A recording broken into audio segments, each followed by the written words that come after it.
Today, the latest weapons, coupled with the fighting skill of the American soldier, stand ready, on the alert all over the world to defend this country, you, the American people, against aggression. This is The Big Picture, an official television report to the nation from the United States Army.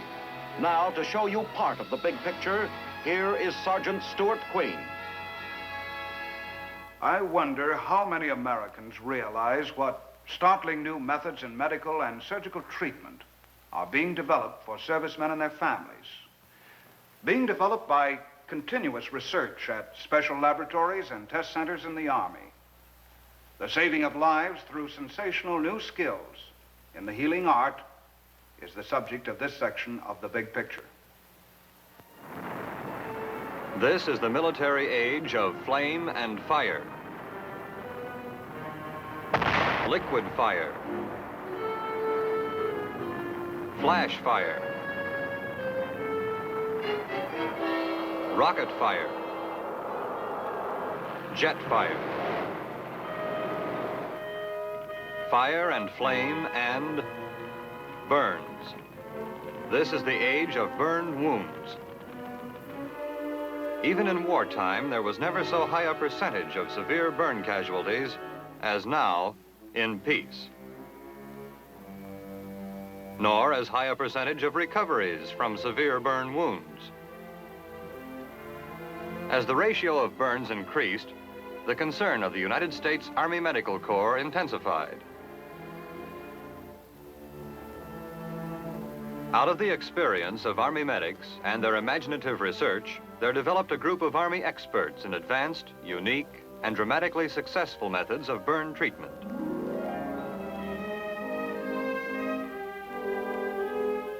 Headquarters of the Surgical Research Unit, a component of the Great Brook Army Medical Center, is at Fort Sam Houston, San Antonio, Texas. To understand what is being accomplished here, let's follow one typical case, starting with the injury itself.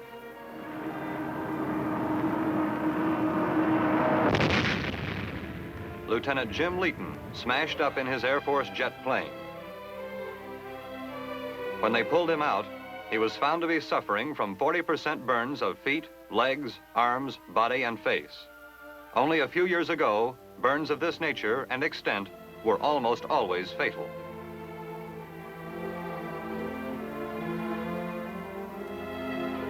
But with the new concept of burn treatment developed here, each day brought with it 24 healing hours. And within a magically short time, the patient was well on his way to recovery.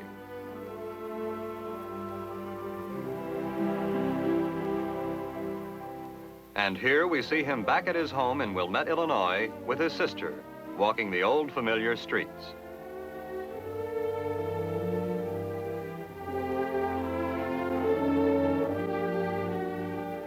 Back at the old familiar game, too, with his thankful mother looking on. Back at the old wood chopping workout, just as though second and third degree burns hadn't covered almost half of his skin surface.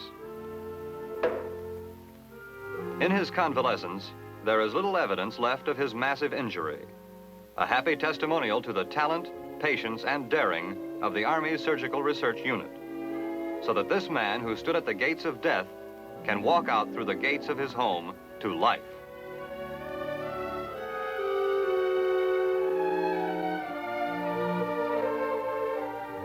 Perhaps you wondered how Lieutenant Leeton remained alive to reach Brooke Army Hospital from the distant airfield where he was so critically injured.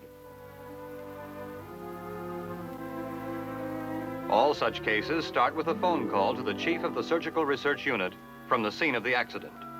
Medical men at the scene are instructed in emergency burn treatment, and all aspects of the case are carefully compiled.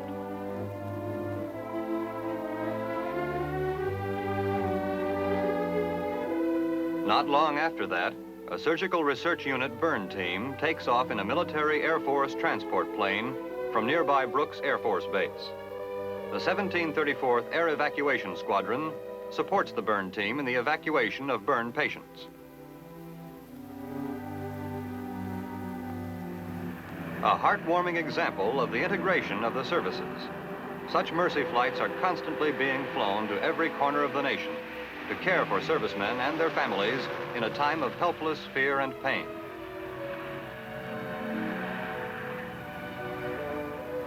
Arriving at their destination, the burn team go at once to their patient. Their special medical equipment accompanies them.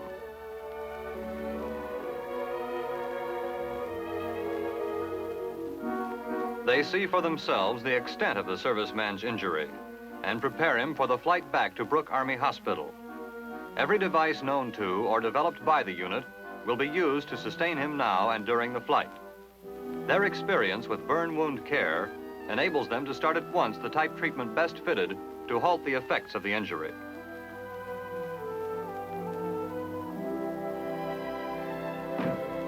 Then they prepare to return with their patient, who is receiving shock-allaying fluids, including whole blood. Intensive treatment continues throughout the entire evacuation. During the flight, the plane serves as a flying hospital ward.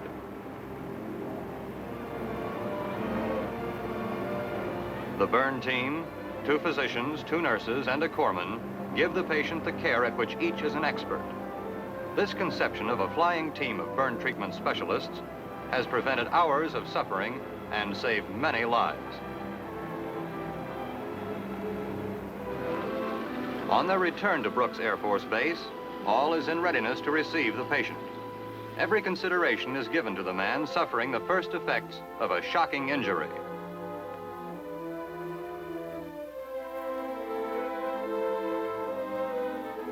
A waiting helicopter often becomes the ambulance in which the burn victim is whisked from airfield to hospital. On many critical occasions, this time-saving route above ground traffic has minimized delays.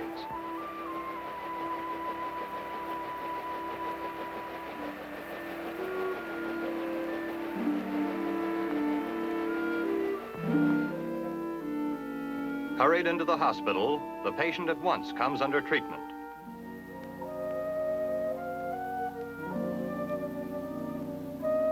Seriously burned patients lose tremendous quantities of body fluids. So, as you have seen, infusions of plasma, a plasma expander, or blood are usually imperative and continuous. Patients are weighed upon admission and daily to indicate the loss of and need for body fluids. A fluid calculator helps in computing the amount of fluids needed in the treatment of burn shock.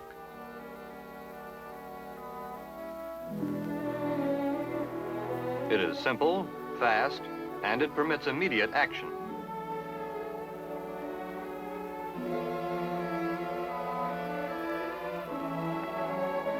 No time is lost. The patient is wheeled to the operating room for the start of his hospital care. The doctors make sure there is no lapse in the continuity of treatment.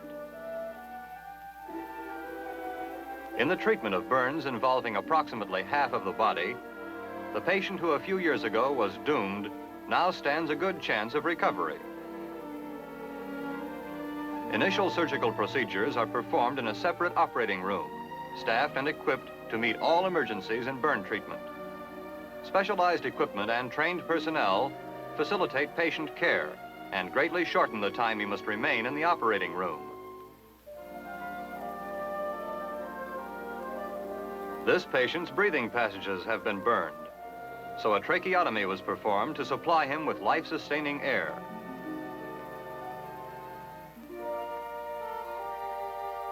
Near the hospital is the ultra-modern laboratory building. New concepts in care and cure are originated in these laboratories. In bacteriology,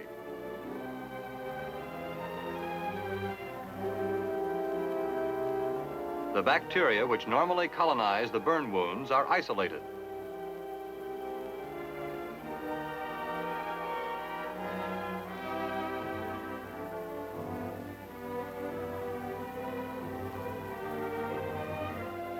Then they are identified so that the miracle antibiotic drugs can be used effectively.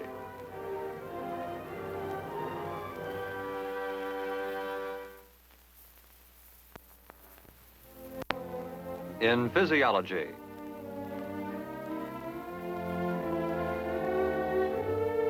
To help the patient's defense mechanism combat the crippling effects of burns, new drugs and new methods are continually being investigated.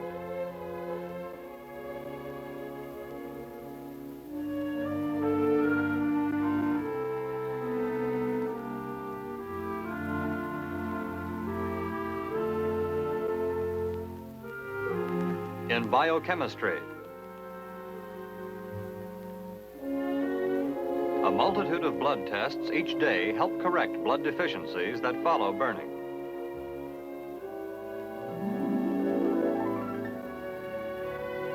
In the radioisotope section,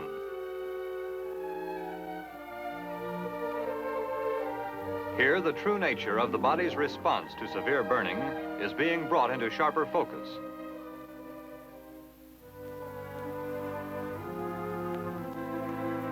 Advances in patient care include pioneering in the use of exposure in burn wound treatment, and in methods for using donor skin grafts to save the lives of severely burned patients. Only skin grafted from the patient himself or his identical twin will be retained permanently on the wounds, but grafts from other bodies temporarily close the open wounds and serve approximately 30 days. By this time, the patient has improved sufficiently to withstand the cutting of grafts from his own body. He has shown photographic proof of his bettering condition. His improvement then becomes rapid, and his morale keeps pace.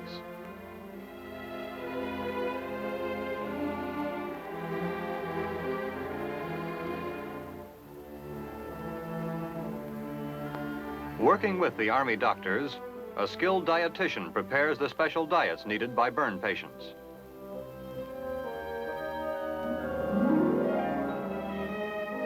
Highly trained chefs prepare and serve them.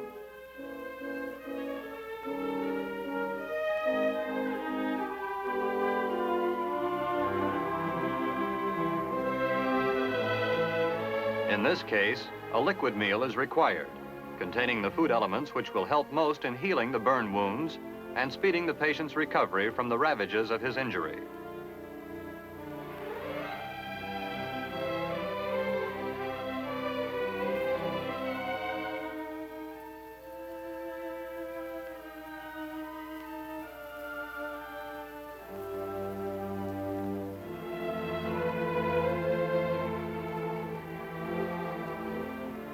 But the mission of the unit embraces not only patient care and research, it also includes teaching.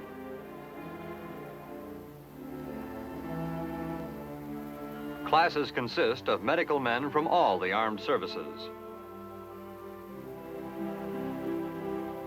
Air Force trainees serve and study for 3 months. And a Navy surgeon is detailed annually for 1 year of learning and operating.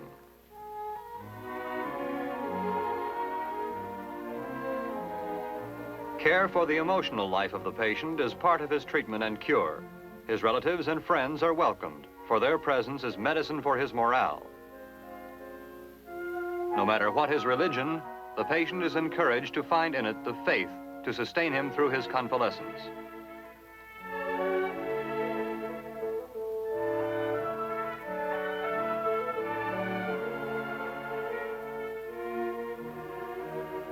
The patient, too, is made to feel that the hospital gladly receives his home folks as part of his restoration to health. He is encouraged to keep in touch with them.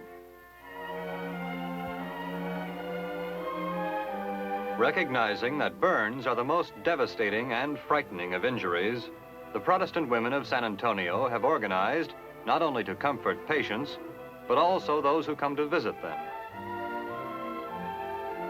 Working with their chaplain, they bring religious faith to the burn victims and diverting activities to their saddened relatives.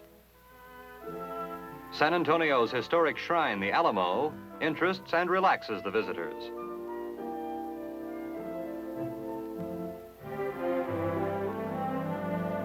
Over it flies the Lone Star flag.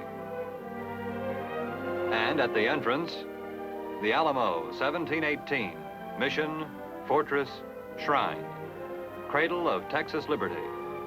So visitors forget their tensions, and their more cheerful mood cheers and helps the patients.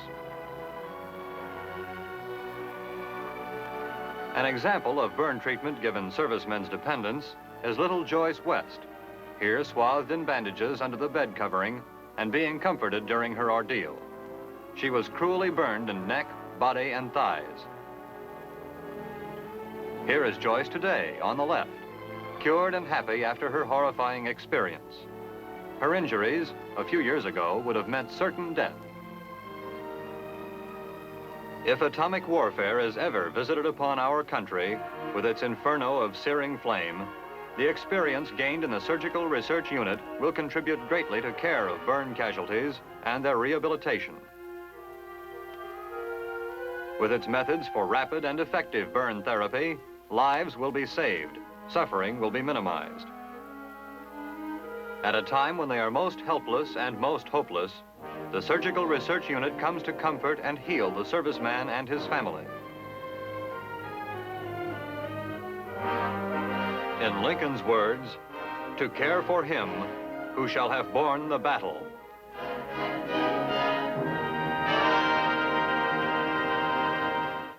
Yes, and the serviceman and his family receive this highest type of specialized medical skill at a time when nothing less will suffice to relieve suffering and save lives. Now our big picture cameras focus on what for them is an unusual subject.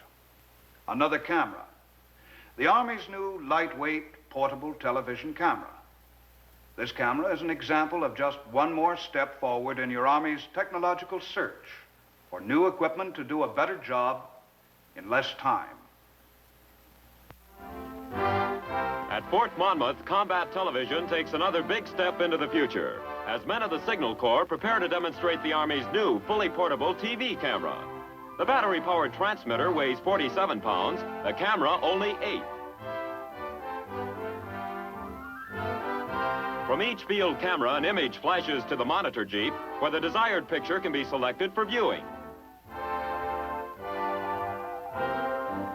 The electronic scout teams move out, completely free from the cumbersome cables which heretofore limited their mobility.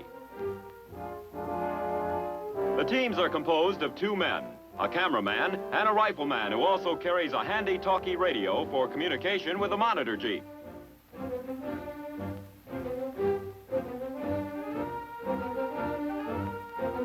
In demonstrating the capabilities of the new camera, the teams focus on prominent terrain features, such as this dam. The word is passed, and back at the monitor jeep, a key is punched, flashing what the camera sees onto the screen.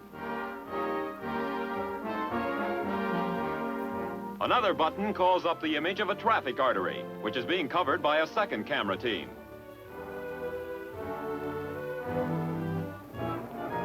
Still another team waits by a railroad to add its visual report to the others.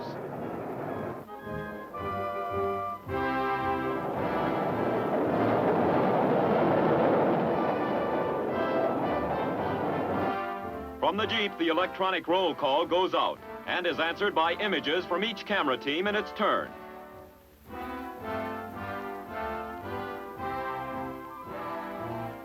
With the portable transmitter camera, a proven practicality, military leaders can look forward to the day when field commanders will receive instantaneous television reports on field conditions while they are developing from his electronic reconnaissance patrols.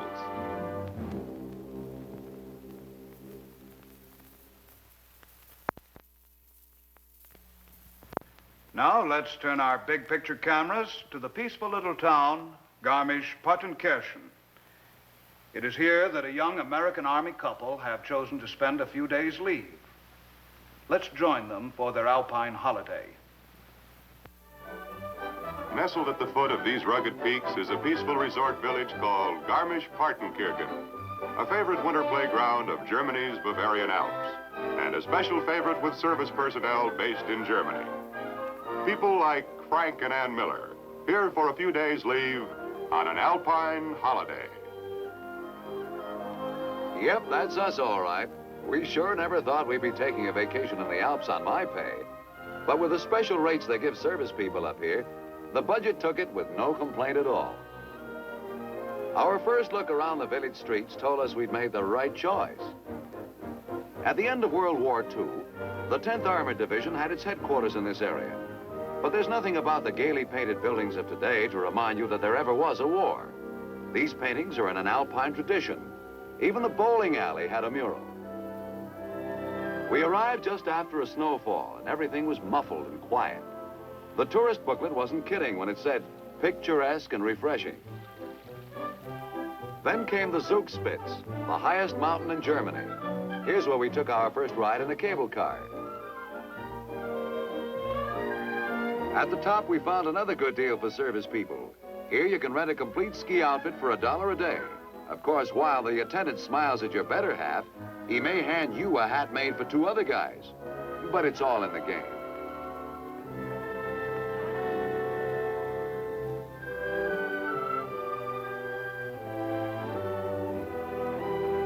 Ah, that's better. Not bad for $1. Of course, neither one of us had ever been on skis before, but that was a minor detail. Like Ann said, we just couldn't pass up those bargain rates. I figured